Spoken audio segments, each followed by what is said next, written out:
नमस्कार दोस्तों। आज हम सामान्य ज्ञान से संबंधित प्रश्नों पर चर्चा करेंगे। पहला प्रश्न है, भारतीय इतिहास में 20वीं शताब्दी का तीसरा दशक महत्वपूर्ण रहा क्योंकि? ऑप्शन नंबर 1 है कर्नल टोड की एनल्स का प्रकाशन हुआ। ऑप्शन नंबर 2 कौटिल्य लिखित अर्थशास्त्र की प्रतिलिपि मिली। ऑप्शन नंबर 3 अशोक के शिलालेखों को पढ़ा गया। ऑप्शन नंबर 4 सिंधु सभ्यता की खोज हुई। तो राइट आंसर क्या होगा? तो राइट आंसर हो जाएगा ऑप्शन नंबर 4, सिंधु सभ्यता की खोज हुई थी 20वीं शताब्दी में, यानी हड़प्पा स्थल की खोज सर जॉन मार्शल के निर्देशन में 1921 यानी 1921 में हुई थी। राय बहादुर दयाराम साहनी उत्खनन करता थे, उन्होंने की थी। और मोहनजोदड़ो की खेज के उत्खनन करता थे राखलदास बनर्जी 1922 से 1925 यानी 1922 से 1925 तक इनका ये खनन कार्य चला था। नेक्स्ट क्वेश्चन नंबर 2, निम्न में से कौन सा कथन असत्य है? वैदिक युगीन समाज में संस्कारों का ह्रास हो गया था। वसुदेव कुटुंबकम की भावना वैदिक संस्कृति की देन है। रामायण महाभारत की अपेक्षा लघु ग्रंथ है। ऑप्शन नंबर 4 भारतीय समाज में बड़े बुजुर्गों को परिवार का मुखिया माना जाता है। तो इसमें राइट आंसर क्या होगा? असत्य कौन सा है इनमें? तो इसमें असत्य होगा वैदिक युगीन समाज में संस्कारों का ह्रास हो गया था। तो ये गलत है, असत्य है। संस्कार वह है जिसके संपन्न हो जाने पर व्यक्ति या पदार्थ या किसी कार्य के योग्य बन जाता है, चाहे वो मनुष्य हो या पदार्थ हो, वह किसी कार्य के योग्य हो जाता है। और संस्कारों की बात करें तो संस्कारों की संख्या 16 है। इनका मुख्य आधार धर्म होता है। नेक्स्ट प्रश्न पर चर्चा करते हैं, क्वेश्चन नंबर 3। तो इसमें राइट आंसर आपको बता दिया है, ऑप्शन नंबर 1 राइट आंसर हो जाएगा। नेक्स्ट क्वेश्चन नंबर 3, निम्न में से शहरीकरण का कौन सा प्रमुख कारण नहीं है? निम्न में से शहरीकरण का कौन सा प्रमुख कारण नहीं है? ऑप्शन नंबर 1 कुटीर उद्योगों का ह्रास, तीव्र जनसंख्या वृद्धि, बढ़ती महंगाई, आवश्यक सुविधाओं का अभाव। तो राइट आंसर क्या होगा? शहरीकरण का कौन सा प्रमुख कारण नहीं है? तो शहरीकरण का कारण वह बढ़ती महंगाई। ऑप्शन नंबर 3 राइट हो जाएगा। नेक्स्ट प्रश्न की चर्चा करते हैं, क्वेश्चन नंबर 4, निम्न में से कौन सी सभ्यता हड़प्पा सभ्यता के समकालीन थी? निम्न में से कौन सी सभ्यता हड़प्पा सभ्यता के समकालीन थी? आर्य सभ्यता, मिस्र सभ्यता, रोमन सभ्यता, यूनानी सभ्यता। तो हड़प्पा सभ्यता के समकालीन कौन सी सभ्यता थी? तो ये सभ्यता थी मिस्र की सभ्यता थी। ऑप्शन नंबर 2 राइट हो जाएगा। हम बात करते हैं, थोड़ी इस पर चर्चा करते हैं। प्राचीन सभ्यताओं की जननी मिस्र को कहा जाता है। किसको कहा जाता है? प्राचीन सभ्यताओं की जननी मिस्र की सभ्यताओं को कहा जाता है। क्या कहा जाता है? जननी कहा जाता है। इस सभ्यता को बुद्धि देने वाली सभ्यता भी कहते हैं। नील नदी प्राचीन मिस्र सभ्यता का उद्गम और विकास क्षेत्र थी। मिस्र के राजा फेराओ थे। मरणोत्ताद यानी जीवन का सुख भोगने के लिए मर्त शरीर को जीवित रखने के लिए ऊंचे ऊंचे मकबरों का निर्माण करवाया जाता, जिन्हें पिरामिड कहते थे। लोथल से मिली एक मिट्टी का एक मम्मी का मॉडल प्राप्त है, जो मिस्र में भी प्रचलित था। तो ये हड़प्पा सभ्यता है, वो मिस्र की सभ्यता के समकालीन है। इसे सभ्यताओं की जननी, बुद्धि देने वाली सभ्यता, ये राजा मिस्र के राजा फेराओ थे। उनके मरणोत्तांत के बाद यानी मृत्यु के बाद शरीर को जीवित रखने के लिए पिरामिड, ऊंचे ऊंचे मकबरे बनाए जाते थे। ऐसा एक लोथल से भी मिट्टी का एक मिला है, जिसे मम्मी कहते हैं, मम्मी का मॉडल प्राप्त हुआ है या पिरामिड कह सकते हैं, जो मिस्र में भी प्रचलित है। नेक्स्ट क्वेश्चन 5 नंबर क्वेश्चन की बात करते हैं। भारतीय समाज में महिलाओं की स्थिति में सुधार की दिशा में किए गए प्रयासों के संदर्भ में निम्न में से कौन सा कथन सही नहीं है? भारतीय समाज में महिलाओं की स्थिति में सुधार की दिशा में किए गए प्रयासों के संदर्भ में निम्न में से कौन सा कथन सही नहीं है? तो राइट कौन सा होगा? ऑप्शन नंबर 1 है विधवा विवाह के लिए समर्थन में एक संगठन बनाया गया। ऑप्शन नंबर 2 जवाहरलाल नेहरू एवं सुभाष चंद्र बोस ने महिलाओं के लिए अधिक स्वतंत्र मांगों का समर्थन किया। ऑप्शन नंबर 3 पंडिता रमाबाई ऊंची जातियों की महिलाओं को दशा सुधारने का प्रयास किया। ऑप्शन नंबर 4 है ताराबाई शिंदे ने स्त्री पुरुष की तुलना नाम से किताब प्रकाशित कर स्त्री के बारे में रूढ़िवादी विचारों का समर्थन किया। तो इसमें राइट आंसर क्या हो जाएगा? ऑप्शन नंबर 4 राइट हो जाएगा। तो भारतीय समाज में महिलाओं की स्थिति में सुधार की दिशा में किए गए प्रयासों के संदर्भ में जो सही नहीं है वो है ताराबाई शिंदे, ये गलत है इसमें, बाकी सभी सही है। ऑप्शन नंबर 1, 2, 3 ये तीनों सही है, बाकी ये चौथा ये है सही नहीं है। तो ताराबाई के बारे में थोड़ा सा एक्सप्लेन करते हैं। ताराबाई शिंदे 1850 से 1910 यानी 19वीं शताब्दी में भारत में पितृ सत्ता और जाति का विरोध चल रहा था। इस पुस्तक में सवर्ण वर्ग पितृ सत्ता की आलोचना की गई है इस पुस्तक में। और ताराबाई एक नारीवादी कार्यकर्ता थी, यानी आधुनिक भारतीय नारीवादी का पाठ माना जाता है। इसे प्रथम आधुनिक भारतीय नारीवादी का पाठ माना जाता है। वह मूल रूप से 1882 यानी 1882 में मराठी में प्रकाशित स्त्री पुरुष तुलना, महिलाओं और पुरुषों के बीच एक तुलना के रूप में जानी जाती है। ताराबाई शिंदे की ने स्त्री पुरुष तुलना नाम से किताब प्रकाशित की, जो मैंने आपको ये बताया है। इसे प्रथम आधुनिक भारतीय नारीवादी पाठ माना जाता है। नेक्स्ट पर्सन की चर्चा करते हैं। 6 नंबर, छठा पर्सन, 6 नंबर क्वेश्चन। कर्मचारी वेतनभोगी है जबकि किसान राजा की भूमि जोतते हैं। चीनी यात्री का ये कथन किस शासक के संदर्भ में कहा गया है? Option number 1 Harshvardhan, option number 2 Chandragupta प्रथम, ऑप्शन नंबर 3 चंद्रगुप्त द्वितीय और ऑप्शन नंबर 4 समुद्रगुप्त प्रथम। तो राइट आंसर क्या होगा? इसमें राइट आंसर हो जाएगा चंद्रगुप्त द्वितीय। तो राइट आंसर हो जाएगा ऑप्शन नंबर 3 राइट हो जाएगा। ऑप्शन नंबर 3 राइट हो जाएगा। जो चीनी यात्री था वो था फायान। फायान का शाब्दिक अर्थ या होता है धर्म का प्रकाश, यानी भारत में आने वाला प्रथम चीनी यात्री फायान था। फायान का शब्द का जो अर्थ है वो होता है धर्म का प्रकाश। फायान ने अपने धार्मिक ग्रंथों में इतना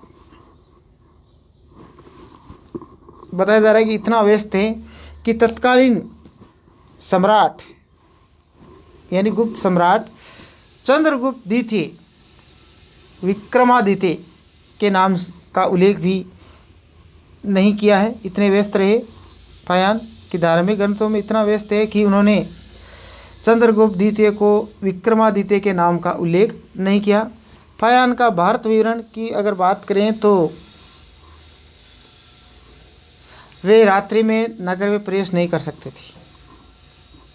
फायान के समय के भारत की अगर बात करें तो रात्रि के अंदर नगर में प्रवेश नहीं कर सकते, और दिन में जब भी नगर में प्रवेश करते तो लकड़ी के ढोल बजते थे, और जिससे क्या है कि लोग उनके स्पर्श से बचकर चले। फाय ने भारतीयों की उच्च नैतिक चरित्र की प्रशंसा की है अपनी रचनाओं में, अपने ग्रंथों में, अपने धार्मिक ग्रंथों में भारतीयों की उच्च नैतिक चरित्र की प्रशंसा की है, और यहाँ तक भी कह रहा है कि लोग घरों में ताले नहीं लगाते थे, ये फाय ने बताया अपनी पुस्तकों में। और क्योंकि चोर और डाकुओं का कोई भय नहीं था, इसलिए यहाँ तक उन्होंने लिखा है कि लोग घरों में ताले नहीं लगाते थे। नेक्स्ट प्रश्न की चर्चा करते हैं। और पाटलिपुत्र में स्थित अशोक के राजप्रसाद को छोड़कर फायान ने कहा है कि मानव राजप्रसाद देवताओं द्वारा निर्मित है, ऐसा भी फायान ने कहा है। नेक्स्ट प्रश्न की चर्चा करते हैं। 7 क्वेश्चन, 7 नंबर क्वेश्चन। किस चोल शासक ने पल्लवों को हराकर कांची पर अधिकार कर लिया? किस चोल शासक ने पल्लवों को हराकर कांची पर अधिकार कर लिया? नगेंद्र प्रथम नहीं, option number 1 Nagendra, option number 2 Aditya प्रथम, option number 3 Vijaydev, option number 4 Rajendra Chola. तो राइट आंसर क्या होगा इसमें देखिए,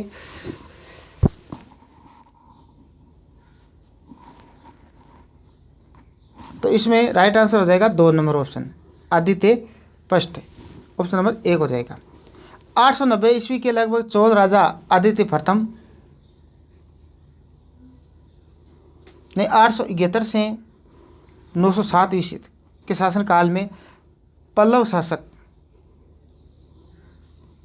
अपराजित की हत्या कर पल्लव राज्य का अंत किया था। कोदंड राम की उपाधि धारण की थी, किसने की थी? 890 के लगभग चोल राजा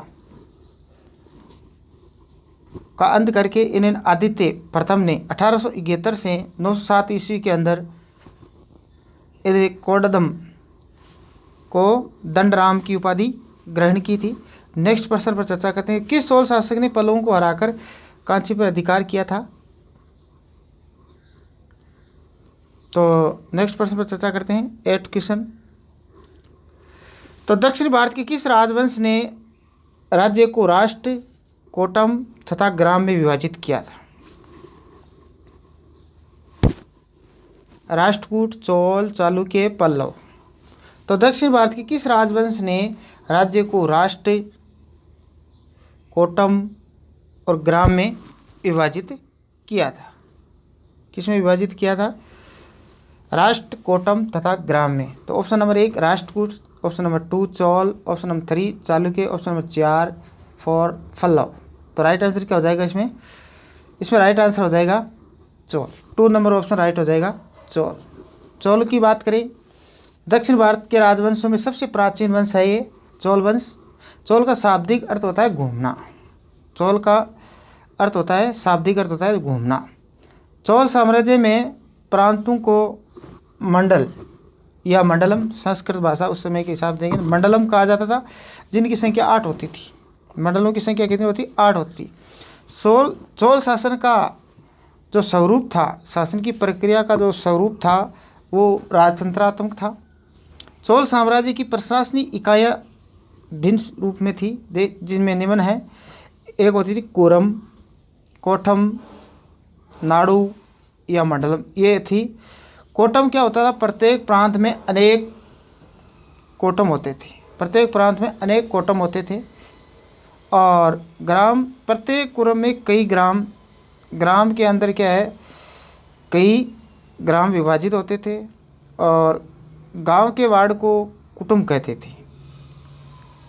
और नाडु, ये प्रत्येक कोटम कई नाडुओं में विभाजित था।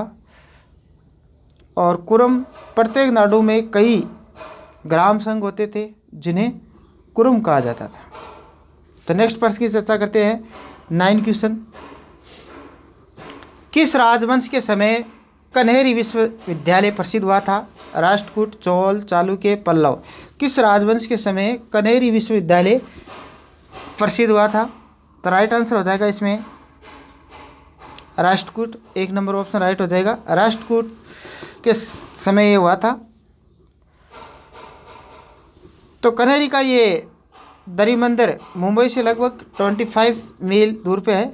सालसेट द्वीप पर स्थित है, एक द्वीप पर स्थित है और पर्वत की चट्टान को काटकर बने इस बौद्ध चेते पर ये स्थान सोपारों के करीब है। और पश्चिम भारत में अगर बात करें तो ये सर्वप्रथम बौद्ध धर्म सोपारा में ही फलवित हुआ था। कनेरी की गुफाओं के समूह को भारत में विशाल माना जाता है, विशाल गुफाओं के अंदर माना जाता है। एक ही पहाड़ को तराश कर लगभग 109 गुफा का निर्माण अनंतर नहीं है। इसमें 109 प्रवेश द्वार है। ये बौद्ध धर्म की शिक्षा का एक बड़ा केंद्र रहा है प्राचीन काल में। और कनेरी की गुफाओं की प्रारंभिक निर्माण को की अगर बात करें तो 3री सदी ईसा पूर्व का माना जाता है। यानी कनेरी गुफाओं का जो प्रारंभिक निर्माण का जो कार्य है वो 3री सदी ईसा पूर्व माना जाता है। और अंतिम चरण की अगर निर्माण की बात करें तो 9वीं शताब्दी में कुछ निर्माण इनका करवाया गया था। नेक्स्ट प्रश्न की चर्चा करते हैं। तो इसमें राइट आंसर क्या हो गया?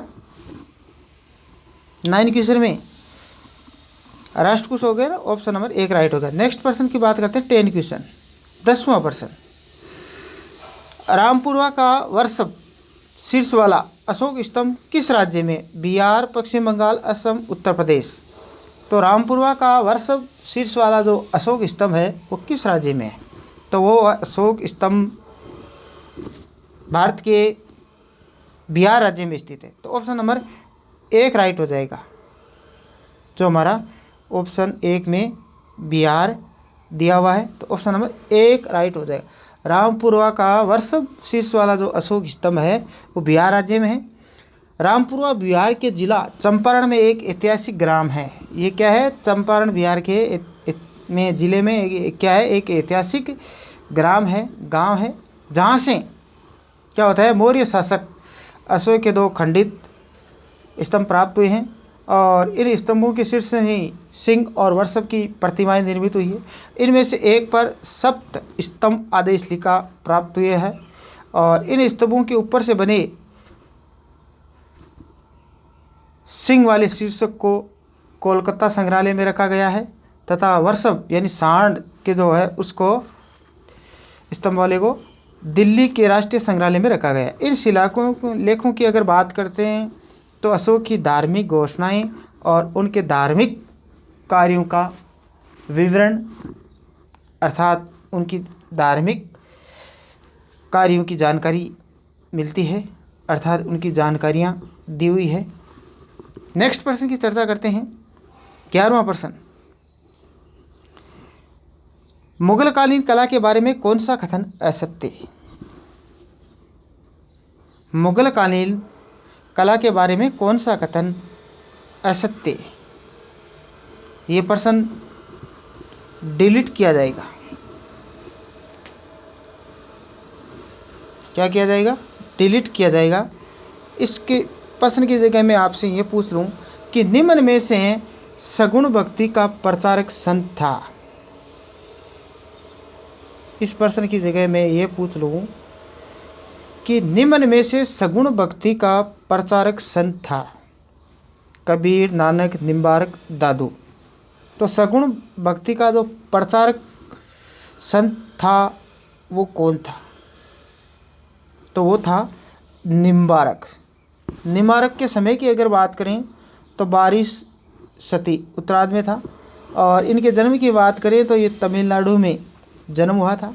ये वैष्णव धर्म के सनकालिक संप्रदाय के आचार्य थे। नेक्स्ट प्रश्न की चर्चा करते हैं। 12वां प्रश्न, निम्न में से किसने जिलाधीश को संस्थागत करिश्मा कहा था? यहाँ पे कहा नहीं है, कहा था। यानी जिलाधीश को संस्थागत करिश्मा किसने कहा था? रजनी कोठारी, टी.एन. चतुर्वेदी, पी.आर. दुभाषी, जी.डी. शुक्ला। तो जिलाधीश को संस्थागत करिश्मा कहा था Rajni Kothari. Option number 1 right हो जाएगा। ये बहुत ही इंपॉर्टेंट प्रश्न है, ध्यान रखना। जिलाधीश को संस्थागत करिश्मा कहा गया है रजनी कोठारी द्वारा। ऑप्शन नंबर 1 राइट हो जाएगा। 13वां प्रश्न, मुगलकालीन कला के बारे में कौन सा कथन असत्य है? बीजापुर में इब्राहिम रोजा है। ऑप्शन नंबर 2 की बात करें तो अकबर ने फतेहपुर सीकरी 1585 के बाद बनवाई। ऑप्शन नंबर 3 की बात करते हैं, अकबर का मकबरा सिकंदरा में है। ऑप्शन नंबर 4 की बात करते हैं, शाहजहां ने दिल्ली में तख्त हाउस बनवाया। तो इसमें राइट क्या होगा, यानी इसमें असत्य कौन सा है, वही राइट हो जाएगा इसमें। तो इसमें असत्य है वो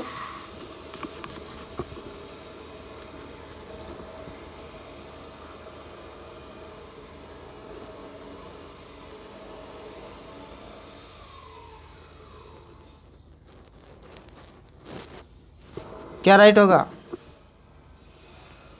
ऑप्शन नंबर 2 राइट। क्या हो जाएगा? ऑप्शन नंबर 2 राइट हो जाएगा। अकबर ने फतेहपुर सीकरी 1585 ईस्वी के बाद बनवाई थी। तो ये असत्य है, बाकी सभी सही हैं। फतेहपुर सीकरी उत्तर प्रदेश में आगरा से लगभग 22 मील दूर है। फतेहपुर सीकरी आगरा के अंदर है। ये उत्तर प्रदेश राज्य के अंदर है। आगरा से 22 मील्स किलोमीटर्स है, डिस्टेंस है, दूरी है। और यह अकबर की सर्वश्रेष्ठ इमारत है जो लाल पत्थर से बनी हुई है। अकबर ने सलीम चिश्ती से प्रभावित होकर 1571 यानी 1571 के अंदर अपनी राजधानी आगरा से फतेहपुर सीकरी परिवर्तन कर दी थी या स्थानांतरित कर दी, और 1525 ईस्वी तक ये अकबर की राजधानी रही है। और पानी की कमी के कारण 1525 ईस्वी में राजधानी को फतेहपुर सीकरी से पुनः स्थानांतरित करके लाहौर राजधानी बनाया गया था। और इसके अंदर क्या है, आगे बात करते हैं।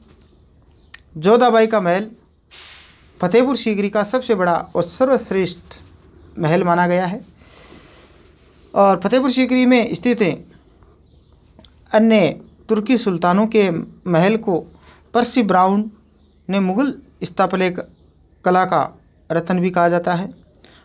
बुलंद दरवाज़ा फतेहपुर सीकरी में अर्ध गुंबद शैली यानी फारस शैली से ली गई है में निर्मित एक स्मारक बना है। इसका निर्माण अकबर ने 1602 में अपनी गुजरात विजय के उपलक्ष्य में करवाया था। यह अर्ध गुंबद है शैली का निर्माण है, वो अकबर ने 1602 में अपनी गुजरात विजय की उपलक्ष्य में करवाया था। यह विश्व का सबसे बड़ा प्रवेश द्वार है। इस दरवाजे की अगर लंबाई की बात करें 280 फीट है और 52 सीढ़ियाँ हैं। 280 फीट ऊंचाई भूमि से और 52 सीढ़ियाँ हैं। और अगर हम बात करें तो जामा मस्जिद यहाँ की है, वो भी एक गौरव की बात है। ये भारत की सबसे बड़ी मस्जिद है। जामा मस्जिद को फतेहपुर सीकरी का गौरव भी कहा जाता है और ये भारत की सबसे बड़ी मस्जिद है। और शेख सलीम चिश्ती का मकबरा भी जामा मस्जिद के अंदर ही है। और संगमरमर की जालियों का प्रयोग सर्वप्रथम इस चिश्ती साहब की मकबरे में किया गया था। सलीम चिश्ती के मकबरे में सर्वप्रथम किया गया था संगमरमर की जालियों का। नेक्स्ट पर्सन की चर्चा करते हैं। तो आज इसमें हमारा राइट आंसर था 2 नंबर था। और नेक्स्ट पर्सन 14 पर्सन 14 क्वेश्चन की बात करते हैं। महाराणा प्रताप की मृत्यु के समय आयु नहीं था, आयु थी। अशुद्ध बहुत प्रिंट हुआ आज तो। महाराणा प्रताप की मृत्यु के समय आयु थी। महाराणा प्रताप की मृत्यु के समय आयु थी। तो मृत्यु के समय आयु थी 67, 67, 57, 57, 54, 54 और 49 यानी 49। तो महाराणा प्रताप की मृत्यु हुई उस समय उनकी आयु लगभग 57 ईयर थी, यानी ऑप्शन नंबर 2 राइट हो जाएगा। यानी 57 साल की उम्र थी तब उनका देहांत हो गया था। डेथ हो गई थी, मृत्यु हो गई थी। और महाराणा प्रताप की अगर जन्म की बात करें तो 9 मई 1540 को कोमलगढ़ दुर्ग में हुआ था। और कोमलगढ़ के कटारगढ़ की अगर बात करें तो बादल महल में अगर बात करें तो जूनी कचहरी में हुआ था। और 19 जनवरी 1597 को बारडोली उदयपुर चावंड के निकट इस स्थान पर महाराणा प्रताप का निधन हो गया था। बारडोली में, उदयपुर में, चावंड के निकट पड़ती है बारडोली, वहाँ पर उनका निधन हो गया था, जहाँ पर 8 खंभों की छतरी के रूप में छतरी बनाई गई है। इनका अंतिम संस्कार यहीं पे किया गया था और इनकी याद में 8 खंभों की छतरी भी बनाई गई है, जिसे हम शाही स्मारक भी स्थित है। 8 खंभों की छतरी के रूप में उनका शाही स्मारक स्थित है। नेक्स्ट प्रश्न की चर्चा करें, 15वां प्रश्न। सन 1800 ईस्वी के आसपास भारतीय निर्यात में सूती कपड़े का प्रतिशत 30% था, जो 1870 में घटकर कितना प्रतिशत रह गया था? सन 1800 ईस्वी के आसपास भारतीय निर्यात में सूती कपड़े का प्रतिशत 30% था, जो 1870 ईस्वी में घटकर कितना प्रतिशत रह गया था? 25%, 24%, 8% और 3%। तो इसमें ये प्रतिशत की अगर बात करें तो ये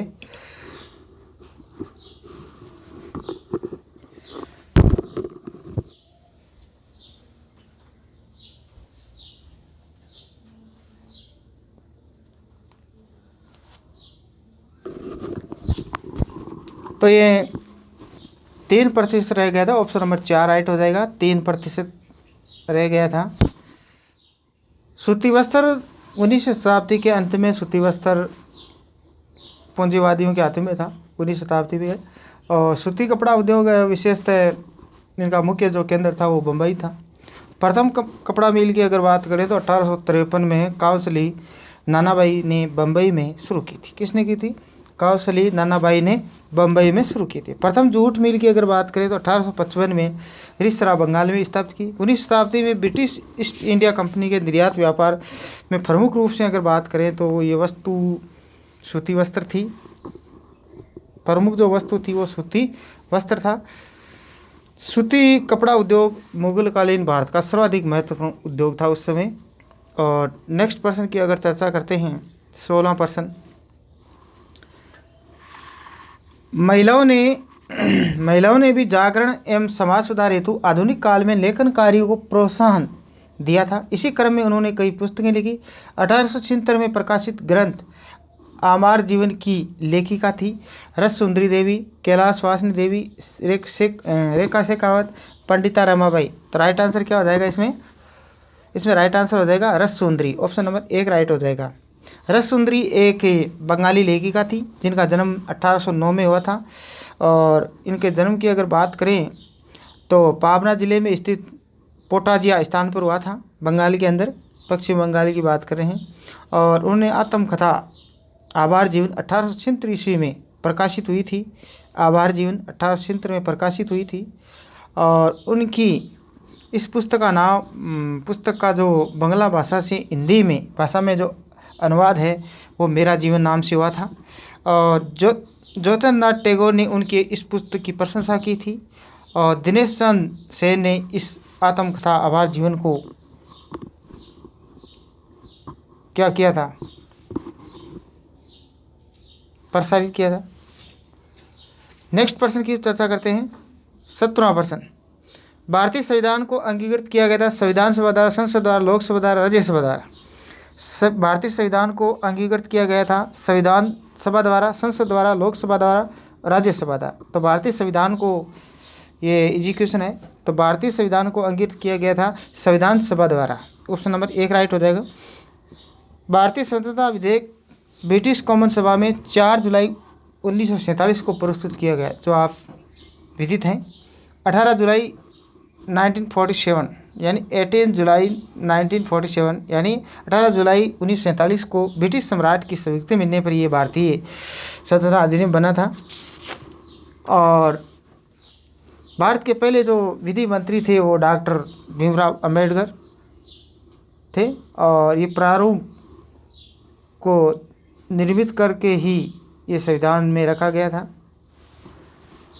संविधान की शुरुआत के साथ साथ ही भारतीय संविधान अधिनियम 1947 यानी 1947 और भारत शासन अधिनियम 1935 यानी 1935 को समाप्त कर दिया गया था।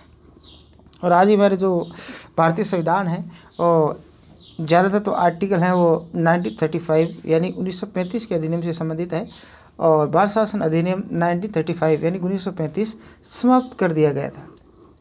और 24 जनवरी 1950 यानी 24 जनवरी 1950 को संविधान सभा द्वारा अंतिम ये दिन था, संविधान सभा का अंतिम दिन था। इसी दिन इस संविधान सभा को क्या कर दिया है, सदस्यों द्वारा हस्ताक्षरित करके इसको अंतरिम संसद में परिवर्तित कर दिया गया था, अर्थात संविधान सभा को अंगीकृत किया गया था। नेक्स्ट प्रश्न की चर्चा करते हैं। 18वां प्रश्न, पंथ निरपेक्ष शब्दावली जिसे बाद में जोड़ा गया का उल्लेख भारतीय संविधान की किस भाग में मिलता है? मौलिक अधिकारों में, नीति निर्देशों, प्रस्तावना, उद्देशिका में, कोई नहीं।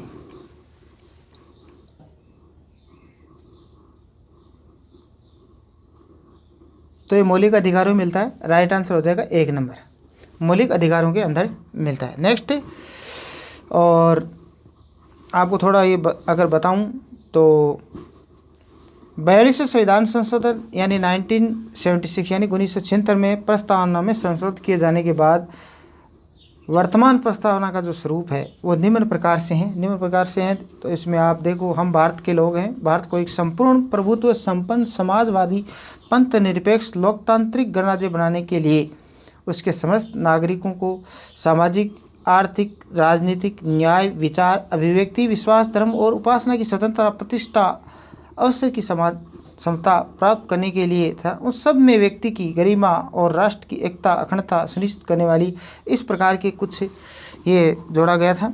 नेक्स्ट पर चर्चा करते हैं।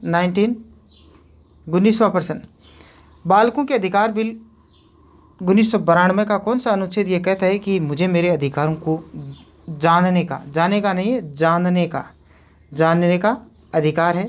तो ये ऑप्शन नंबर 1 में 42, ऑप्शन नंबर 2 में 12-13 और ऑप्शन नंबर 3 में 23-28, ऑप्शन नंबर 4 में 36। ये सभी आर्टिकल है, अनुच्छेद है। तो इसमें कौन सा है जो 1992 का कौन सा अनुच्छेद ये कहता है कि मुझे मेरे अधिकारों को जानने का अधिकार है? तो ये 42 है, ऑप्शन नंबर 1 राइट हो जाएगा, 1 नंबर राइट हो जाएगा। नेक्स्ट प्रश्न की चर्चा करते हैं। 20वां प्रश्न, निम्न में से कौन सा मौलिक अधिकार नहीं है? ये है स्वतंत्रता, नहीं, ये है समानता, अंता नहीं है, ये है समानता। आज तो बहुत अशुद्धि कर दी इसमें। समानता का अधिकार, स्वतंत्रता का अधिकार, मतदान का अधिकार, संवैधानिक उपचारों का अधिकार। तो इसमें मौलिक अधिकार नहीं है, तो मौलिक अधिकार इसमें मतदान का अधिकार, राइट आंसर हो जाएगा 3 नंबर ऑप्शन। ये मतदान का अधिकार है, ये मौलिक अधिकार नहीं है। भारतीय संविधान के अनुच्छेद 14 से 18 तक समानता का अधिकार है, जो आप जानते हैं। 19 से 22 तक स्वतंत्रता है। 32-34 के अंदर संवैधानिक उपचारों के अधिकारों का उल्लेख मिलता है। और संविधान नागरिकों को वयस्क मताधिकार का जो अधिकार है वो प्रदान करता है, यानी 18 वर्ष से की आयु प्राप्त व्यक्ति को अर्थात नागरिक को मतदान करने का अधिकार प्राप्त है। और संयुक्त निर्वाचन प्रणाली को अपनाया गया है यहाँ पे, यानी इसमें व्यक्ति को मत देने का अधिकार है संयुक्त रूप से, यानी संयुक्त निर्वाचन प्रणाली को अपनाया गया है। भारतीय संविधान की अगर बात करें तो 61वें संविधान संशोधन द्वारा यानी 1989 यानी 1989 में द्वारा मतदान की जो आयु है वो पहले 21 वर्ष थी, से घटाकर 18 वर्ष कर दी गई थी 1989 के अंदर। नेक्स्ट प्रश्न की चर्चा करते हैं। 21वां प्रश्न, मूल कर्तव्य संविधान के भाग क के किस अनुच्छेद में समाहित है? 51 क, 42, 50, 52। तो मूल कर्तव्य संविधान के भाग क के किस अनुच्छेद में है? 51 क, 42 के 50 52, तो इसमें राइट आंसर हो जाएगा ऑप्शन नंबर 1 राइट हो जाएगा 51 क। 51 क के अंदर मूल कर्तव्य हैं। भाग 4 के अंदर क के अनुच्छेद 51 के अंदर क्या है, मूल संविधान में मौलिक कर्तव्यों का उल्लेख तो नहीं किया गया है, परंतु ये भाग 4 के जोड़ के कुछ मूल कर्तव्य निर्धारित हैं। वर्तमान में 11 हैं। ठीक है, ये 1976 की बात है, यानी 42 संशोधन द्वारा भाग 4 ख ये जोड़ा गया था। अनुच्छेद 51 में क जोड़कर ये मूल कर्तव्य को शामिल किया गया है, यानी अनुच्छेद 51 क जोड़कर, यानी अनुच्छेद 51 क जोड़कर मूल कर्तव्य शामिल किया गया है। पहले 10 थे, वर्तमान में 11 मूल कर्तव्य हैं। नेक्स्ट प्रश्न की चर्चा करते हैं। 22वां प्रश्न 22 क्वेश्चन। राष्ट्रपति चुनाव से संबंधित गलत तथ्य हैं। राष्ट्रपति चुनाव से संबंधित गलत हैं। राष्ट्रपति चुनाव से संबंधित गलत हैं। गलत तथ्य कौन सा है? चुनाव से संबंधित विवाद सिर्फ उच्च न्यायालय में उठा सकते हैं। चुनाव से संबंधित विवाद सिर्फ उच्च न्यायालय में ही उठा सकते हैं। 1 नंबर ऑप्शन में है। 2 number option, 3 number option, 4। 2 number option है सभी विधायकों के मत समान मूल्य रखते हैं। ऑप्शन नंबर 3 सभी सांसदों के मत समान मूल्य रखते हैं। मनोनीत ऑप्शन नंबर 4 है मनोनीत सदस्य मतदान में भाग नहीं ले सकते हैं। तो इसमें राइट आंसर हो जाएगा सभी विधायकों के मत समान मूल्य रखते हैं। तो ये गलत तथ्य है, तो ऑप्शन नंबर 2 राइट हो जाएगा। अब थोड़ा एक्सप्लेन की अगर बात करें तो इसमें 2 नंबर राइट हो जाएगा, सभी विधायकों के मत समान मूल्य रखते हैं। तो संविधान के अनुच्छेद 62 यानी आर्टिकल 52 की अगर बात करें, अनुच्छेद में ये अपेक्षा की गई है कि राष्ट्रपति का जो चुनाव है वो निर्धारित समय के अंदर संपन्न करा लिया जाना चाहिए। भारत के राष्ट्रपति का निर्वाचन संसद के दोनों सदनों यानी राज्यसभा और लोकसभा के निर्वाचित सदस्यों, जैसे राज्य विधानसभाओं के निर्वाचित सदस्यों, आनुपातिक प्रतिनिधित्व पद्धति तथा एकल संक्रमणीय पद्धति द्वारा 5 वर्ष के लिए किया जाता है और अपने पद ग्रहण करने की तारीख से ये माना जाता है कार्यकाल। राष्ट्रपति के निर्वाचन मंडल में जो सदस्य होते हैं वह संसद के दोनों सदनों के निर्वाचित सदस्य हैं और सभी राज्यों की विधान सभाओं के निर्वाचित सदस्य, और उस समय दिल्ली और पुडुचेरी सभाओं का भी इसमें निर्वाचित शामिल किया गया था।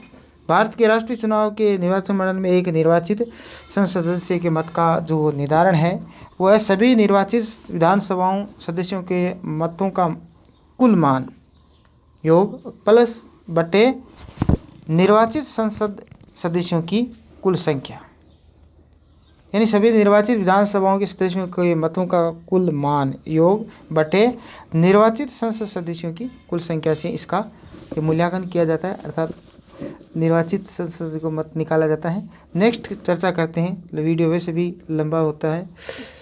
23 पंचायती राज संस्थाओं को प्रभावी एवं सशक्त बनाने के लिए 73वां संविधान संशोधन किस वर्ष पारित किया गया था? तो ये पारित किया गया था 1990 यानी 1990, 1991, 1992, 1993। तो ये 1991, 92, 93। तो ये कब पारित किया गया था? 73वां संविधान संशोधन किस वर्ष पारित किया गया था? तो ये पारित किया गया था 92 में, ऑप्शन नंबर 3 यानी 1992 में पारित किया गया था। 73वां संविधान संशोधन 1992 में, यह अधिनियम 24 अप्रैल 1993 से संपूर्ण भारत में लागू हुआ था और स्थानीय स्वशासन की दृष्टि से अगर देखा जाए तो ये अधिनियम सर्वाधिक महत्वपूर्ण था और इसके द्वारा पंचायतों के गठन को संवैधानिक मान्यता मिली थी उस समय। इस संशोधन द्वारा संविधान में एक नवीन भाग 9 जोड़ा गया था जो कि पंचायतों के विषय में है। इस संशोधन के द्वारा संविधान में 11वीं अनुसूची जोड़ी गई थी और वर्तमान में 12 अनुसूची है और जब संविधान बना था उस समय 8 अनुसूचियाँ थी। और पंचायती राज संस्थाओं को ये संवैधानिक दर्जा दिया गया था, 11वीं अनुसूची जोड़ी गई थी उस समय। और पंचायती राज के संबंध में भारतीय संविधान का के अंदर जो अनुच्छेद की अगर बात करें तो 243 से 243 उल्लेख किया गया है। 243 से 68 तक विशेष उल्लेख किया गया है। नेक्स्ट प्रश्न की चर्चा करें। 24 आज का सेकंड लाइट प्रश्न है। राजस्थान में अगस्त 2000 में हुए स्थायी निकाय चुनाव में महिलाओं ने आरक्षण के कितने प्रतिशत लाभ उठाया था? 30%, 33%, 50%, 10%। तो राजस्थान में अगस्त 2010 में हुए स्थानीय निकाय चुनाव में महिलाओं के ने आरक्षण के कितने प्रतिशत का लाभ उठाया था? तो ये लाभ उठाया था 33% का लाभ उठाया था स्थानीय चुनाव निकाय में। ऑप्शन नंबर 2 राइट हो जाएगा। नेक्स्ट प्रश्न और आज का हमारा लगभग अंतिम प्रश्न ही है। राजस्थान में नगर निगम के प्रमुख को क्या कहते हैं? राजस्थान में नगर निगम के प्रमुख को क्या कहते हैं? अध्यक्ष, महापौर, सभापति, नगर प्रमुख।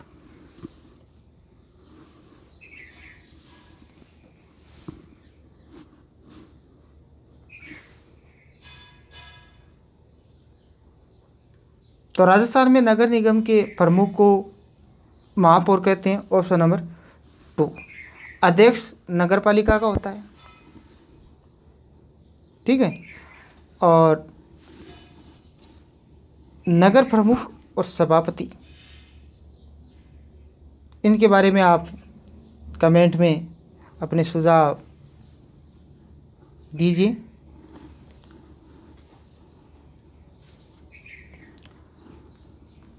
तो वीडियो दोस्तों आपको कैसा लगा?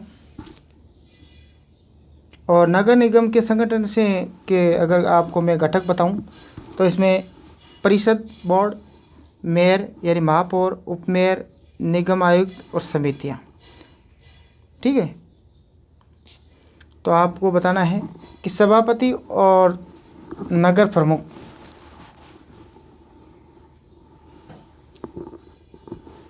ये किसके अध्यक्ष होते हैं? कमेंट में अपने सुझाव ज़रूर दें। और आज का एक आपके लिए प्रश्न है।